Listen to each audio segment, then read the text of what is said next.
என்னங்க, ஜாலியாக கிறிஸ்மஸுக்கு ரெடி ஆகிட்ருக்கீங்களா?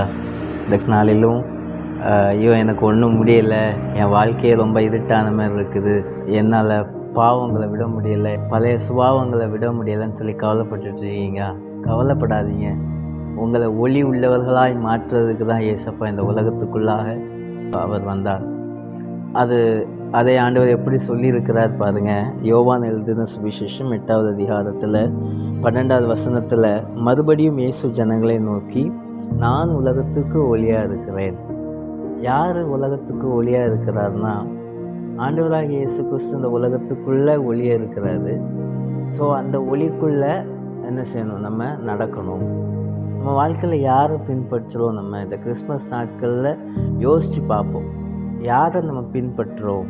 மனுஷனை பின்பற்றுறோமா, ஆண்டவரை பின்பற்றுறோமான்னு யோசித்து பாருங்கள். நீங்கள் ஆண்டவரை பின்பற்றுறதா இருந்தீங்கன்னா டெஃபினட்டாக ஆண்டவர் உங்கள் வாழ்க்கையில் ஒரு பிரைட்டான ஒரு பெரிய ஒளியாக ஆண்டவர் உங்கள் வாழ்க்கையில் இருப்பார். அதாவது நான் ஒரு விஷயம் சொல்கிறேன், யோசித்து பாருங்கள்.